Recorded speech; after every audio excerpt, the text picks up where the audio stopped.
e Shkencave Shqipërisë, me rastin e dhënies së titullit antar i jashtëm i Akademisë së Shkencave për profesor Burim Ametaj. Profesor Ametaj përfaqëson një nga figurat më të spikatura të shkencës shqiptare në arenën ndërkombëtare, me kontributet e jashtëzakonshme në fushat e bioteknologjisë bujqësore, mjekësisë veterinare, metabolomikës dhe kërkimit translacional. Në kuadër të konceptit bashkëkohor One Health apo një shëndet, siç i themi ne në gjuhën tonë. Ai mban titullin profesor në Universitetin e Albertës, Kanada, një nga institucionet më prestigjioze ndërkombëtare në fushën e shkencave bujqësore, të ushqimit dhe shkencave veterinare, si dhe zotron 2 diploma doktorature dhe PhD në të njëjtën kohë, pra e dyta, përkatësisht në fiziologjinë e të ushqyerit dhe imunobiologji. Me mbi 120 artikuj shkencor të botuar në revista me impakt të lartë faktori, mbi 8.000 citime dhe me një indeks Hirsch apo H-index prej 48, si dhe i renditur në ndër 0.1% të studiuesve më të cituar në botë në fushën e shkencave bujqësore dhe veterinare, profesor Ametaj jo vetëm që përmbush, por të i kalon në mënyrë të shkëlqyer kriteret akademike dhe shkencore të përcaktuara në statutin e Akademisë së Shkencave. Ndikimi i këtyre kërkimeve është gjerësisht i njohur në literaturën ndërkombëtare, përfshir kontributet pionere në zhvillimin e paradigmës mjekësia veterinare sistemike, si dhe avancimet që lidhin shëndetin e gjedhit me biologjinë sistemike dhe proceset neurodegenerative tek njeriu. Këto arritje e pozicionojnë atë ndër kontribuesit më të rëndësishëm në nivel global në fushën e tij. Veçanërisht i rëndësishëm është edhe kontributi i tij në forcimin e lidhjeve akademike me Shqipërinë. Në ndërtimin e profesor Ametajt në Universitetin e Albertës, një numër i konsiderueshëm studentësh dhe studiuesish shqiptar kanë realizuar studime të nivelit master, doktoratur dhe postdoktoratur, duke u formuar në një nga mjediset më konkurruese ndërkombëtare dhe duke vijuar më pas karriera të suksesshme. Këto lidhje janë të qëndrueshme dhe në zhvillim të vazhdueshëm si me institucionet akademike në Shqipëri, ashtu dhe me Akademinë e Shkencave. Aktualisht ne jemi duke bashkëpunuar në përgatitjen e një projekti në kuadër të programit Horizon Europe, çka dëshmon për një partneritet konkret dhe me perspektivë.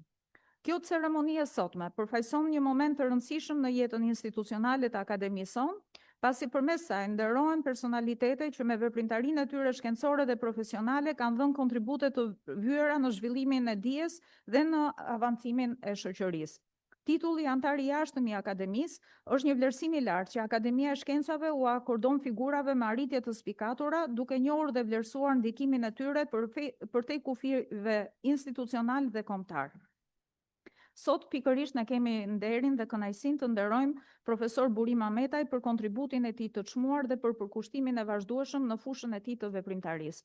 Kështu që unë ju falenderoj për praninë tuaj në këtë ceremoni tonë dhe në përputhje me programin kam kënaqësinë dhe nderin të ftoj kryetarin e Akademisë së Shkencave të dorëzoj titullin antar i jashtëm profesor Burimit dhe më tej do të dëgjojmë një prezantim shkencor nga vetë profesor Burimi.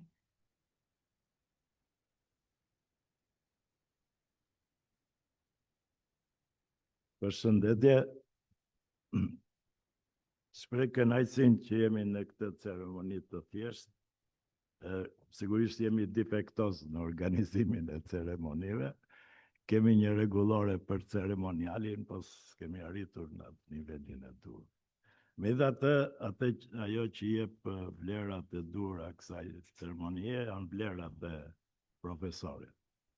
Pra për ne është një kënaqësi, është një nder për Akademinë e Shkencave, që figurat tilla, pra kolegë tanë shqiptar që punojnë jashtë dhe që arrin deri në bien e parë të shkencës dhe të kërkimit shkencor, shprehin gatishmërinë për të bërë pjesë e trupës së Akademisë së Shkencave.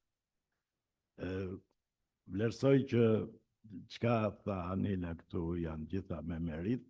Sigurisht nuk janë vlerësimet tona, janë vlerësimet të komunitetit shkencor në cilin ju keni ushtruar veprimtarinë, por figura juaj përcjell 2 mesazhe të rëndësishme që vërtet i vlerësojmë.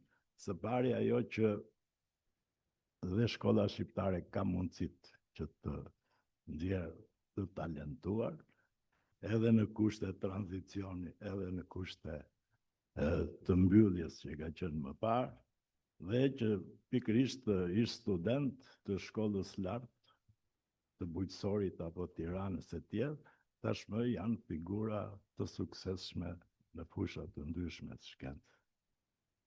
Kjo duhet ky mesazh për t'ia dhënë rinisë të sotme, për të kuptuar që nuk ja ka fajin shpesh vendi ku bëjnë shkollimin, por varet nga talenti, varet nga vullneti, pra varet shumë nga predispozita personale të angazhimi i gjithë kujt për këtë gjë. Tashmë kushtet e hapjes, sa është mundësia që pas shkollimit në Shqipëri të mund të kualifikosh, tërkualifikosh dhe të avancosh. Aq më tepër që janë dhe mundësit për të bashkëpunuar dhe duke mos u spostuar fizikisht. E dyta është ajo që shpesh flitet shumë për diasporën. Fakt personalisht nuk e pëlqej shumë emrin diasporë, se duke siguri largon, sepse tashmë gjithë diasporën e kemi dhe në shtëpi, gjysma e familjeve janë diasporë në kuptimin por është pikërisht për atë që quhet ikja e trurit dhe një nga angazhimet e akademisë dhe të shkollave të larta të gjithë dhe të politikës shqiptare është se si të mundsoj qoftë ul ritmin e ikjes së trurit ose rikthimin. Dhe pikërisht atë që vlerësoj tek profesori është që ka treguar nga dishmëri të madhe që të kontriboj një lloj sikur ishte në Shqipëri. Pra dhe tashmë, siç dihet, ne jemi në fazën kur dëshirojmë të kapim dhe jemi detyruar standardet evropiane dhe një nga drejtimet është patjetër një reformim real i sistemit të kërkimit ose më saktë pasurimit të tij dhe me institucione prestigjioze të kërkimit, siç do ishte edhe një institut apo qendër e një shëndet e shkencave të jetës. Dhe këtu kemi pasur dhe kemi kontributin, sepse është një nga idet edhe diasporës shkencore shqiptare dhe profesori është mjaft aktiv në këtë drejtim. Dhe pra dhe pa u bërë antar i jashtëm, ka filluar të kontribuoj si pjesë e trupës së Akademisë së Shkencave.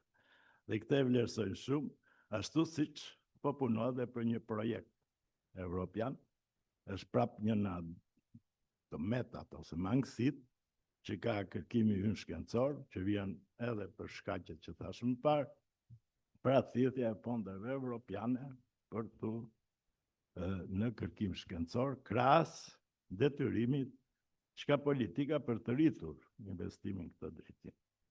Kështu që janë gjithë këto arsye dhe gjithë ato që përmendi Anila, që Asamblea e Akademisë së Shkencave ju zgjedhi si antar i jashtëm të saj. Dhe përdoret fjala i jashtëm me që punoni jashtë, po jeni shumë i brendshëm. Pra kjo ka të bëjë vetëm është një nocion gjeografik, po jo njerëzor. Kështu që unë kam kënaqësinë që dorëzoj certifikatën me të cilën diplomën ku Buri Mametaj, fitues i titullit antar i jashtëm i Akademisë së Shkencave.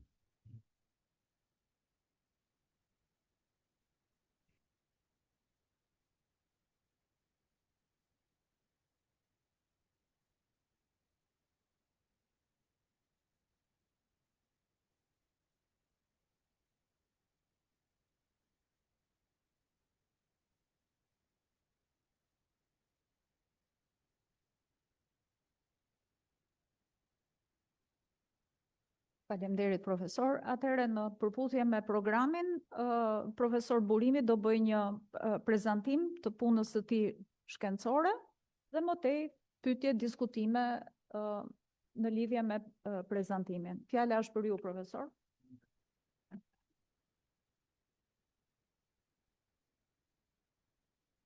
Mirëmëngjes të gjithëve. I nderuar presidenti i Akademisë, siç i themin e andej, sekretare shkencore, të nderuar antarë të Akademisë, të nderuar kolegë, të gjithë pranishmëve, faleminderit nga zemra për këtë vlerësim. E mirëpres me kënaqësi dhe shpreh dëshirën time, siç e kam shprehur gjithmonë, që unë dëshiroj ta ndihmoj vendin tim. Pavarësisht se ku jam, s'ka rëndësi. Kështu që unë do përpiqem të kontribuoj me sa të mundem që të bëjmë diçka që është me vlerë ta ngrejmë Shqipërinë në nivelet europiane. Shpresoj që do gjejmë ambientin, kushtet, sepse fara do dhe ambientin përkatës, po të shpresojmë që do të na hidhet të pleu përkatës edhe që të rritet kjo ideja dhe që ne kemi. Kështu. E kuptoj që pleu është një fjalë, domethënë kështu, po e thash për një çik humor. Tani unë nuk po prezantoj çfarë kam bërë unë, në fakt. Unë kam punuar në shumë fusha të ndryshme, por unë zgjodha të flas për diçka që është shumë e përgjithshme, që gjithë secili mund ta kuptojë, sepse ka të bëjë me filozofinë e shkencës. Nuk ka të bëjë me punën time specifike, unë kam kontribuar, kam punuar në këtë fushë, por si koncept është shumë i rëndësishëm filozofik për gjithë ata që janë të përfshirë dhe merren me shkencën. Dhe dëshiroj të flisja për atë që unë e quaj, ne po jetojmë në një kohë që kemi ndryshime paradigmatike, sepse shkenca është mbizotruar që nga mesi i vitit 1600 e deri më sot nga një koncept që ka dhënë një kontribut të jashtëzakonshëm që me themelimin nga ana e René Descartes, një filozof dhe shkencëtar francez, i cili e filloi karrierën e tij duke thënë unë do t'i zeroj të gjitha, do e filloj me një letër të bardhë. Po ndërmjet tjera ai tha që reduksionizmi është, me sa duket tu nuk mund të point out këtë. Pra, kemi reduksionizmin dhe kemi atë që quhet biologjia sistemike, që është zhvilluar pak a shumë në 10 vjeçarin e fundit. Ka marrë hov për një arsye shumë të rëndësishme, sepse reduksionizmi që na ka sjellë deri këtu me sukses, po na dështon në mënyra të ndryshme dhe nuk e plotëson nevojën, atë nevojë që ka njerëzimi sot në të gjitha fushat e shkencës. Nuk e di pse. Tani, unë do e filloj me këtë sepse me që unë jam i specializuar në imunologji nutritive në Amerikë dhe sigurisht mora një doktoraturë atje, punova në Universitetin Shtetëror të Iowas, por isha i afiliuar, isha i bashkangjitur me një institut, një nga numër 1 në Amerikë, që është i lidhur National Animal Disease Center, është një institut federal. Dhe pa të fatin të punoj me shkencëtarë nga më të mirët atje, dhe atje u specializohen në imunologji nutritive. Dhe unë jam i specializuar për të studiuar sëmundjet, për të zhvilluar bioteknologji, por kam sjellur disa koncepte të reja që kohët e fundit, njëra është The Calci Inflammatory Network, janë rreth 25 sëmundje tek njeriu, por edhe tek kafshët, që shoqërohen me hipokalcemi dhe ajo hipokalcemia nuk dihet se çfarë të bëhet. Edhe personat janë me Covid, personat janë me influencë, me grip, personat janë me kancer, personat që janë me sepsis, kanë hipokalcemi dhe shumë të tjera, por nuk di se çfarë të bëjë mjekësia, si humane ashtu dhe veterinare, sepse po ti injektosh kalcium, mund ta vdesësh njeriu ose kafshën. Pra, tani me këtë hyrje, unë do të kaloj në faktin që gjendja e mjekësisë sot, më falni e kam shkruar në anglisht edhe, është, e di që edhe ju të gjithë e dini anglishtën shumë mirë, por unë do të përcjell gjithë edhe, dhe gjendja e shëndetit sot, ne jemi në një kryqëzim. Nuk është e mirë. Jemi në një krizë. Mund ta sepse nuk e di pse s'po punon. Ja. Jo. Tani po. Pra, po të shikosh ka sëmundje, sidomos sëmundjet kardiovaskulare, kanceri, obeziteti, smundja metabolike, ke njerëzit, kemi sëmundje tjera Parkinsoni, Alzheimer, dhe unë kam punuar në fushën e Alzheimerit dhe jemi grupi i parë në botë që kemi provuar që endotoksinat bakteriale janë gjendje të shkaktojnë Alzheimer ke njerëzit. Kjo është një nga gjetjet më të rëndësishme sepse i jep fund dominimit të prioneve si shkaqet e sëmundjeve neurodegenerative. Tani, pra kemi shumë sëmundje të cilat vazhdojnë. Si kemi gjendje të parandalojmë, nuk kemi gjendje të trajtojmë. I trajtojmë, po mënyra se si trajtojmë ato nuk është ajo që duhet. Nuk është e saktë dhe unë do të sjell fakte përse. Ne duhet të ndryshojmë filozofinë dhe qëndrimin ndaj sëmundjeve dhe si ne i qasim e tyre. E njëjta gjë, sa duket s'po punon, nuk e di pse. Këtu. Tani. Po ashtu në fushën e gjellit, ose kafshët tjera, që ndodh rreth 30-40% e lopëve që ne qumër, djathë, gjitha që na japin, ato eliminohen nga tufa. Pse? Sepse kanë sëmundje. Ne nuk kemi gjendje të ndalojmë. Është e pamundur. Preken nga sëmundjet dhe ikin nga tufa sepse nuk arrin një gjendje shëndeti shumë të rëndë. Fusha veterinare po merret me atë punë, por e ka shumë të vështirë. Po? Tani. Pra, kemi ndaluar progresin në lidhje me problemet shëndetësore si në njerëz dhe në kafshët. Nuk ka progres në lidhje me shkakësimin e sëmundjes, sepse nuk e dim eksaktësisht çfarë shkakton sëmundjen, se po ta dish eksaktësisht se çfarë shkakton sëmundjen, atëherë mund ta ndalosh. Mund ta eliminosh atë, ta ndalosh. Por ne nuk e kemi atë njohuri, prandaj dhe sëmundjet janë kaq të zhvilluara. Po ashtu nuk kemi njohuri të mira lidhur me patogenezën. Si zhvillohet sëmundja? Si në kafshë dhe njerëz. Tani, nuk kemi një kuptim të plotë mbi parandalimin e sëmundjeve komplekse. Çfarë janë sëmundjet komplekse? Janë të gjitha ato që u përmenda, nga sëmundjet kardiovaskulare, sëmundjet obezitetit, sëmundjet metabolike, sindromi metabolik, sëmundjet mendore, neurodegenerative. Zakonisht çfarë bëhet? Nëse nuk e di shkakun kryesor të sëmundjes, atëherë nuk është e mundur ta ndalosh. Tjetra është mjekimet që përdoren kanë efekt anësor. Dhe sëmundjet janë shumë të komplikuar për të fiksuar vetëm një variabile, një element, një komponent. Dhe kjo është shumë qasje simplistike, shumë e thjeshtëzuar. Nuk mund të merrem me studimet që kemi bërë, kemi parë që në sëmundjet e shumta mund të vjen me qindra dhe mijëra metabolit, parametra, ana imunitete, ana metabolike, të cilat janë të pranishme. Ndërkohë që ne kemi qysh prej 200 vjetësh, nuk kemi përcaktuar këto sëmundje dhe themi edhe ajo diabeti me njeriu.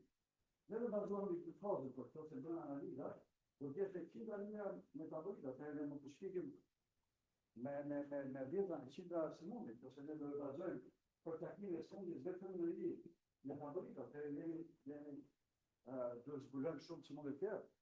Duke i marrë nga një ditë metabolik. Pra, kemi një rrjeta që ndryshojnë. Por kemi parasysh një gjë, që shumë shkencëtarë sot i bien dakord që arsyeja për këtë ngërç në fushën e mjekësisë është filozofia e shkencës së përdoruar deri tani, e cila është reduksionizmi. Por unë do të thojë që kjo nuk është një krizë, por është një oportunitet të të gjithë. Sepse tashti ne kemi përpara duhet ta zgjidhim këtë problem. Na e kanë dhënë të gjithë ata vëzhgjet të pafund të shkencëtarëve që kanë studiuar, por ne tash duhet ta çojmë atë më përpara. Tani, kush janë të metrat e reduksionizmit? Pra, si u quhet kjo reduksionizëm? Neve klarë të faqe, të ka studiuar njeriu, e krahasoj me orën. Merr një pjesë të orës, studioj gjithë pjesë të orës, dhe e kupton se si funksionon ora. Atëherë ai tha, edhe njeriu është i gjë. Merr një pjesë, studioj. Dhe do të thotë këtë. Por në atë kohë nuk mund të parashikonte limitet, kufizimet e tij. Është më shumë se 400 vjet më parë. Tani, një nga problemet ke diagnoza e sëmundjes është për shembull një metabolizëm i ndryshuar që vjen në gjatë në urinë, kudo në lëndje të ndryshme, një sëmundje. Tjetra, shkakësia, një shkak, një pasojë. Po janë të merë filozofisë reduksioniste. Në mënyrë që ta trajtosh sëmundjen, mjafton që të fiksosh atë variabël ose atë metabolit, atë komponent që është i çrregulluar. Pra, që të eliminosh atë shkakun e vetën që ne nuk e di kush është. Parandalimi, nuk mund të parandalosh diçka kur nuk e di çka. Tjetër, po. Pra, kush është arsyeja për të ngërë që ne kemi në gjendje shëndetit? Nëse sëmundja shkaktohet nga një shkak i vetëm, për shembull, kemi baktere, baktere kanë ndër. Një baktere një sëmundje që është vetë. Reduksionizmi këtu na ka ndihmuar. Po ne nuk mikroskop. Nuk duhet baktere, duhet të lidhë. Dhe përmes saj ne përdorim antibiotikë dhe e shërojmë. Ose kemi një kost të thyrë. Pastaj, për sëmundjet komplekse, këtu është i gjithë problemi, se sëmundjet komplekse, filozofia e sotme është duke na dështuar në lidhje me këto sëmundje që përmendëm disa herë. Sepse nuk mund të thotë një sëmundje që shfaqet mbas vitet ose mbas në dhënë subklinikit për një që të shfaqet që një ka të të mëndë në një dorë. Dhe për faktyrat të mbrapsh, duhet për tjeve të japonisht. Është shumë e vështirë sepse ndërmjet të tjerave, në biologji, ka në shumë të rëndësishëm është memoria, kujtesa. Një qelis e kësyrëmi, qelis kancerogjene, ka kujtesë.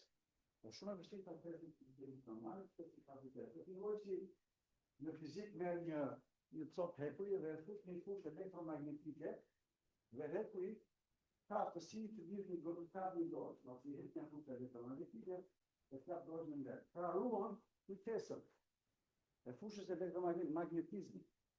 Po shumë dorë edhe me sëmundje. Në inflamacion kronik, për shumë, ka kujtesë.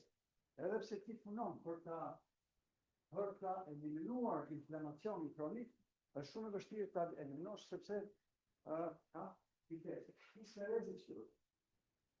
Pra, tani, baza kryesore filozofike e reduksionizmit është që e tëra është shuma e pjesëve të saj.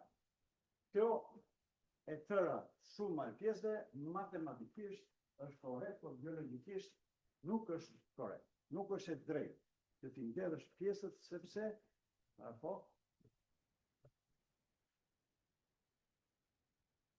çfarë ndodh që reduksionizmi me këtë shumën e pjesëve nuk mund ta shpjegoj është fenomenin i quhet i emergjencës, emergence në anglisht që do të thotë lidhja e rrethive të reja nga bashkëveprimi i pjesëve.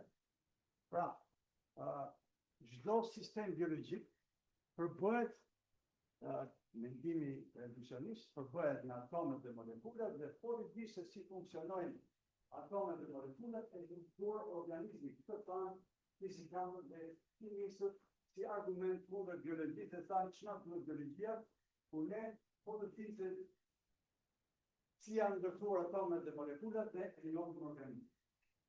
Edhe biologjia tha verë se biologjia s'ka rëndësi. Këto janë prezime të rëndësishme të biologjisë. Por me këtë argument ata janë përpjekur ta bëjnë shaka në një tjetër të biologjisë. Atëherë, tani, emergjenca ose lidhja efektive të reja nga bashkëpunimi i pjesëve. Le të themi pyetje, dhe tema.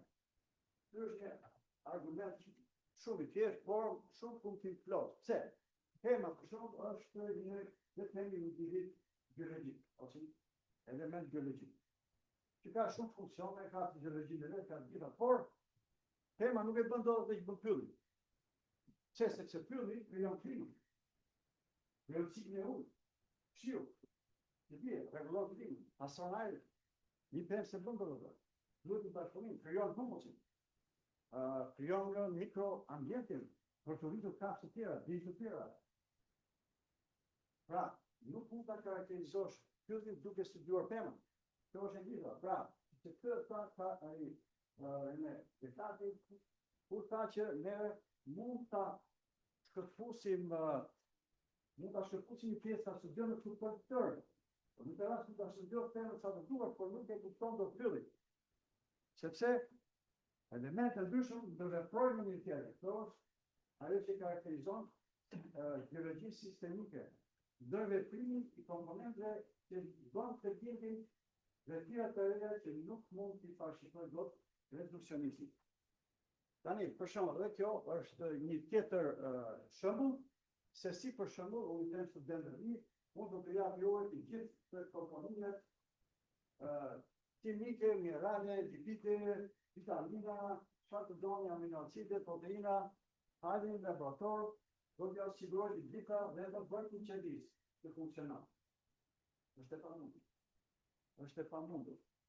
Pra, bashkëveprimi i këtyre pjesëve, që kanë bërthama, mitokondria, e shumë tjera të membrana, në veçanti nuk mund ta shpjegojnë funksionin sistemisë. Sistemika, ajo. Një tjetër shembull i lidhjes efektive të reja është kjo këtu një enzim, e cila është bërë nga atome dhe molekula.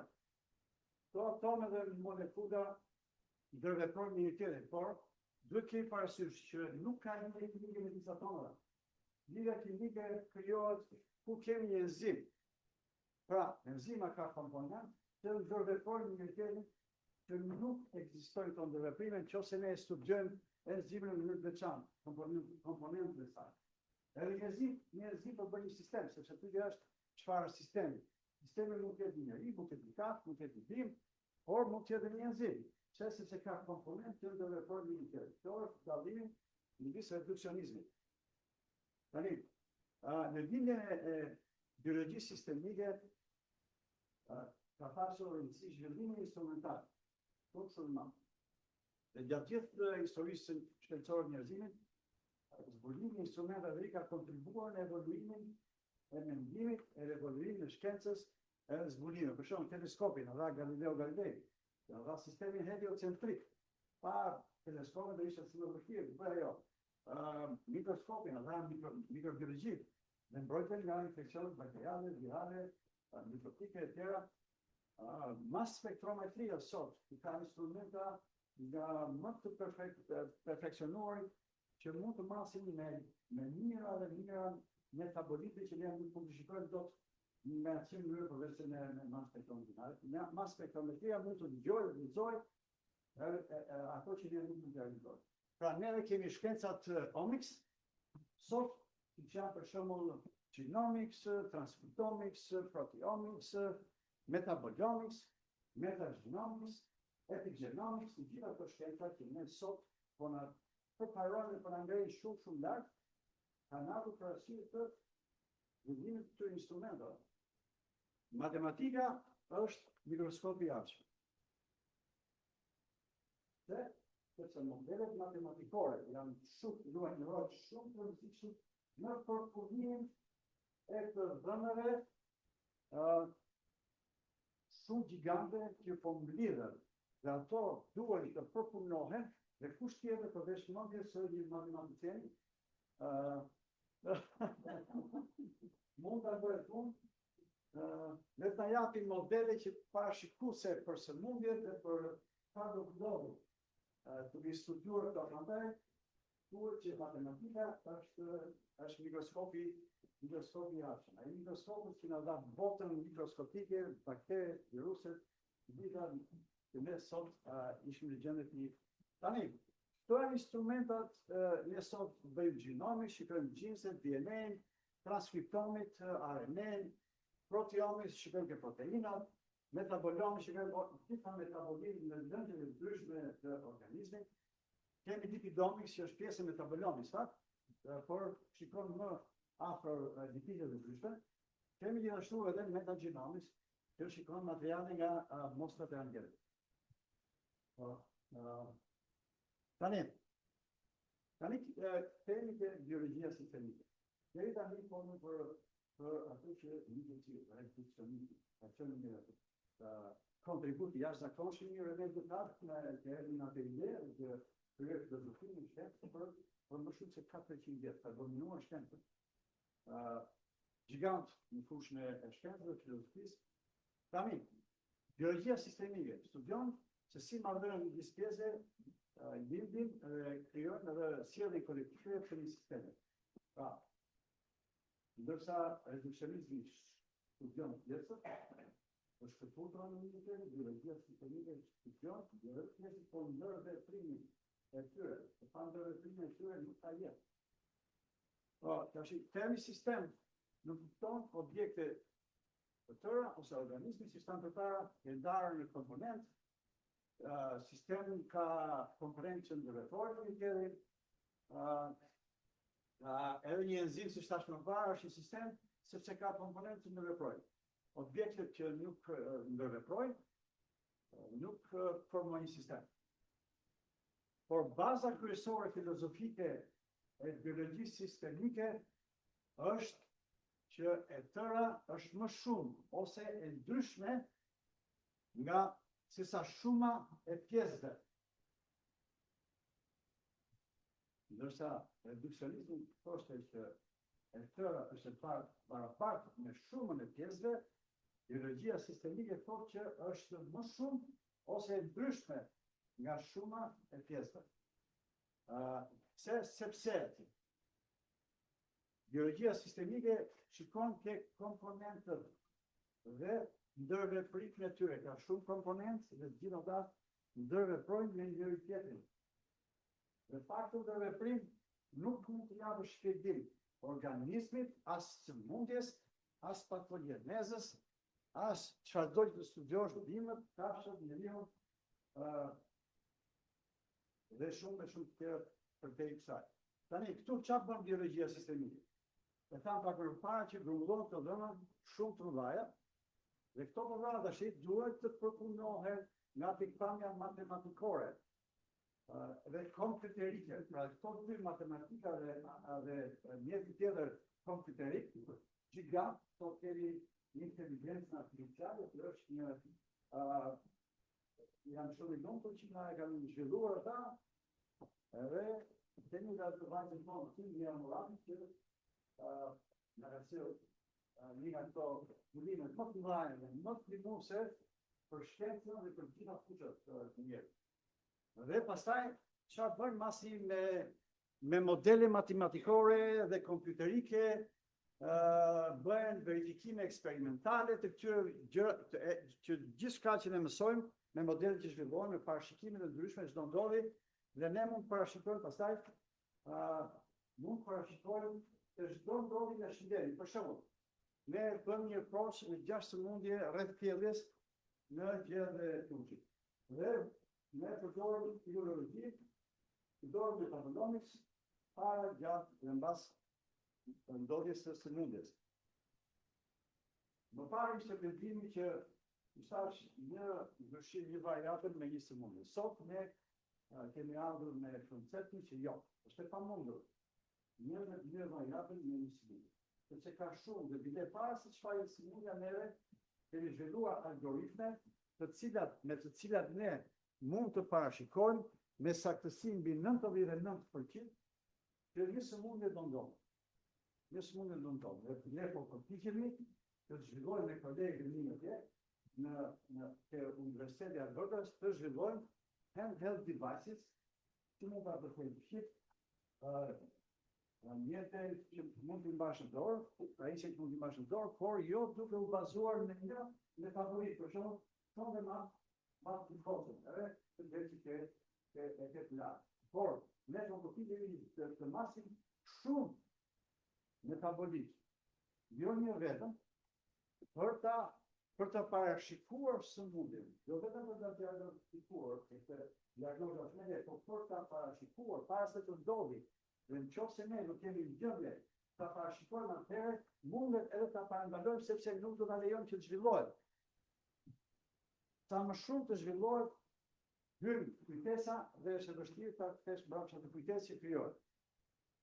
Po, tashti për shembull, një nga pikat e dobta të reduksionizmit dhe është marrëdhënia lineare. Marrëdhënia lineare thotë që ke një shkak A karton dhe një pasojë B. Pasojë B mund të japi një pasojë C, pasojë C jep një pasojë D. Por, kjo është pikë e dobët e reduksionizmit. To këtu tregojnë që nuk është ajo gjë e tillë, por duhet të hyjë në se tregon që ato kumbat enzimatike dhe çfarë ndodh janë mundësira që ndoshta janë pa nevojshme. Reduksionizmi, sistemet biologjike dhe sjellja e tyre shpjegohen me vetitë e komponentëve, kurse këtu thamë këtë që biologjia sistemike e shpjegon në marrëdhënie, po? Edhe këtu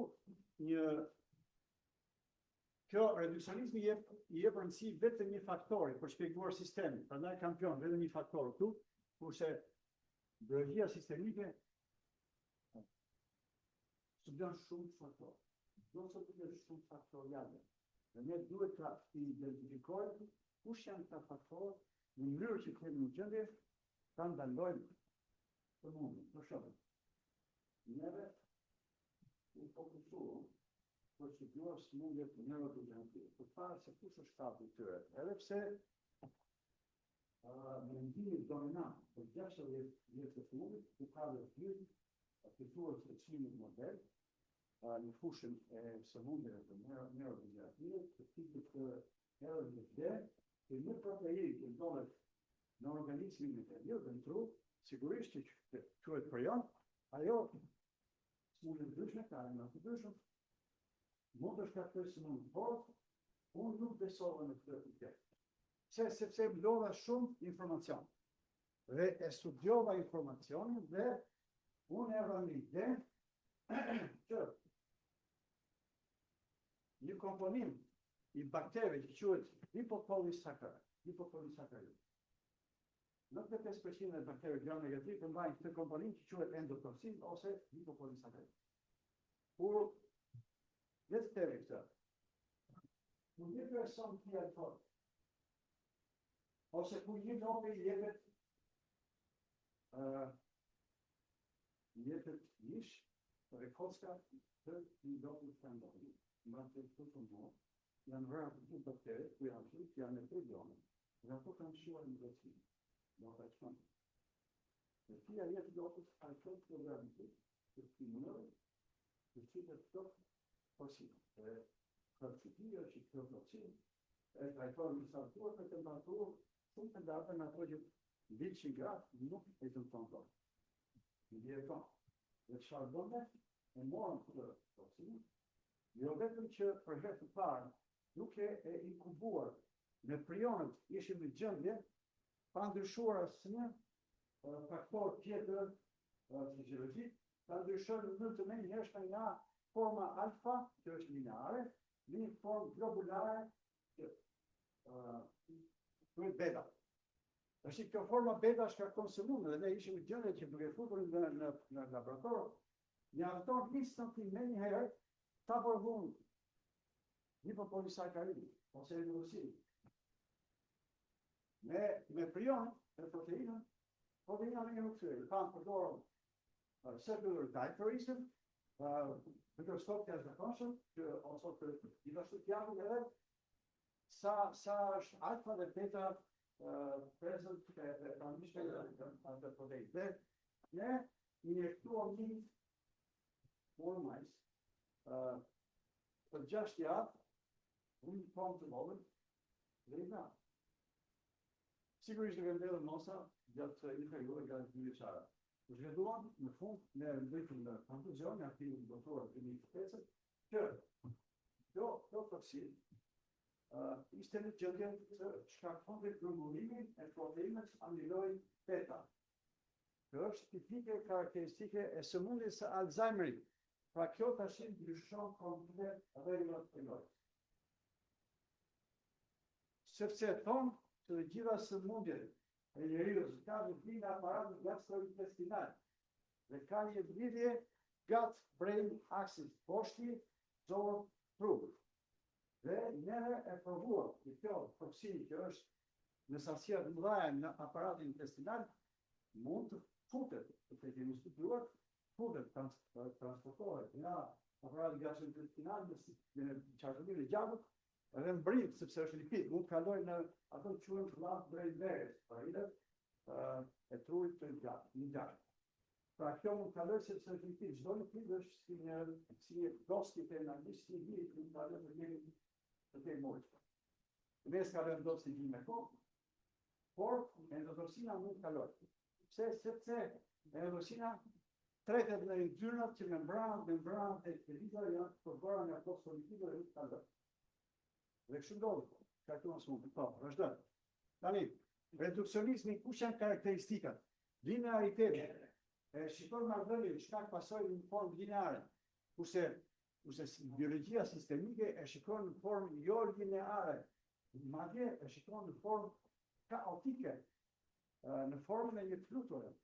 Ti nuk mund ta parashikosh, është shumë e vështirë të parashikosh pasojën nuk e zhvitur dhe shkak. Sepse varet nga shumë gjëra, varet nga karakteristika e modelit parashikueshmëria, predictability, në anën reduksionale, por sensitiviteti ndaj kushteve fillestare, sepse mund të marrësh 2 kash, mund të marrësh 2 njerëz, në njëra kushte, në njëra kondita, por njëri mund të zhvillojë smundjen, tjetri mund të zhvillojë smundjen. Sepse kushtet fillestare janë shumë të rëndësishme. Dhe pastaj pasoja është e ndryshme. Se ato mund të ndryshin e vogël dhe pasoja mund të jetë shumë e madhe. Pastaj kemi determinizmin në reduksionizëm, determinizmi i cili thotë që ti do të bësh smundje. Por këtu biologjia sistemike thotë probabilizmi. Është e mundur, do të thosh do gapi, por është edhe sjellje kaotike. Nuk është e rregulluar, lineare. Po mund shkruaj se flutura, pastaj quhet efekti butterfly, efekti flutur, sepse mund të lëvizë, mund të shkojë në çdo ndryshim. Varet nga kushtet, varet nga ambienti ose nga konteksti. Po? Tani, Descartes tha, you ftoj at least once in your life. Ju ftoj që, në faktë, një jetë. Dysho të gjitha gjërat. Pra, ne dhe shkencëtarët e tjerë kanë arritur në konkluzionin që çdo sëmundje kronike është një kolaps i rrjeteve. Nuk është një metabolit, nuk është një variabël, por kemi shumë node, shumë rrjete që preken dhe për ta kulluar të duhet që të rivendosësh rrjetin dhe jo një metabolit. Pra në to se ti lufton me insulinë. Për të ulur sheqerin, ne konsideron se diabeti është një sëmundje me shumë multifaktoriale dhe ti punosh me insulinë, por ti nuk e adresuar inflamacionin ta shkaktojë diabetin, sepse edhe diabeti është një sëmundje që vjen nga endotoksina. Ne kemi parë që ata mirë që trajtuan, fanë që ata zhvilluan në pankreasin e tyre, zhvilluan proteinat që janë tipike për diabetin. Vetëm duke injektuar në endotoksinë. Përveç që gjenë proteinat në trup, injektuan, gjenë injektuar edhe në pankreas, në mëqi dhe në organet tjera. Ne studiuam dorë, studiuam mikrobiomin, studiuam gjenet në tru, gjenet në pankreas, gjenet në mëqi dhe arritëm në konkluzione shumë të rëndësishme. Por, sigurisht, Unë mund të them kaq. Ja, artikli që ne votuam, është rejected. Second.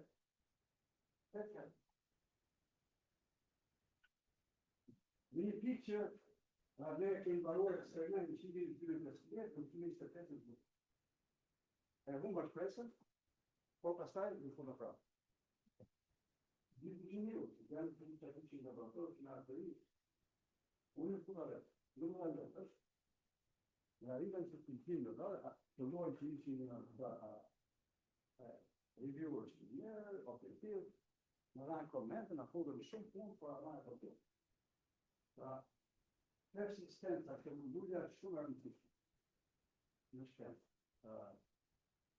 Tjetër dhe të shti, këto janë babai i reduksionistin, René Descartes, babai i biologjisë sistemike, Ludwig von Bertalanffy, që kanë thënë Bertalanffy, the whole is more than the sum of its parts. And this is not a poetic metaphor, but a scientific fact that classical biology has systematically ignored.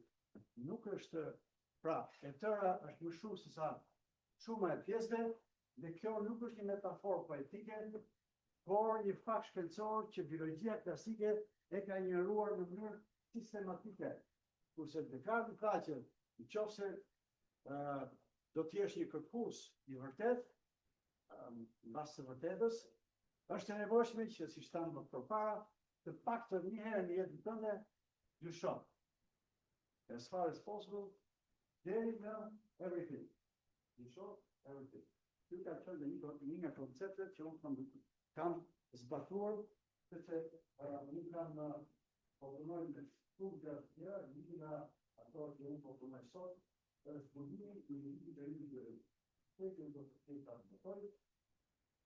Mbas këtyre ligjeve ka mas Darwinit, mas Mandel, që ka punuar në fushën e genetikës, edhe Kobi i Watson dhe Crick, Kobi genetik, atë mëre, do qikoni një që edhe të ri, të shpresoj tash një që ka lëmë ata.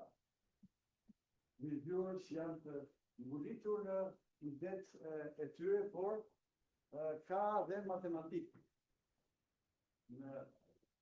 Po, dhe shpresoj që matematika me këtë do i hapë dyre. Për ka botuar këtë artikull, dhe me këtë, a i mendoj që këtu jemi punë, po, jemi punë. Atëherë, falenderoj shumë për pranimin tuaj, për respektin që keni krijuar për mirënjohjen ndaj meje, dhe unë shpresoj që të bashkëpunojmë për të mirën e Shqipërisë. Ne t'i ngrejmë shqiptarët aty ku e meritojnë, sepse ne kemi qenë një nga popujt më të zgjuar, më të mençur, por për fat të keq për 1500 vjet nuk na kanë dhënë që të ne të shprehim vetëm. E kemi shprehur brenda atyre që na kanë marrë, me sukses, po jo vetëm në mënyrë fallare. Po, na kanë reduktuar ata në mënyrë, na kanë reduktuar në provime që të pakën mbijetuam. Kjo është gjë e bukur që ne mbijetuam, sepse mund të ishim zgjuar fare. Por, ne jemi ata të thënë të qëndruam. Faleminderit.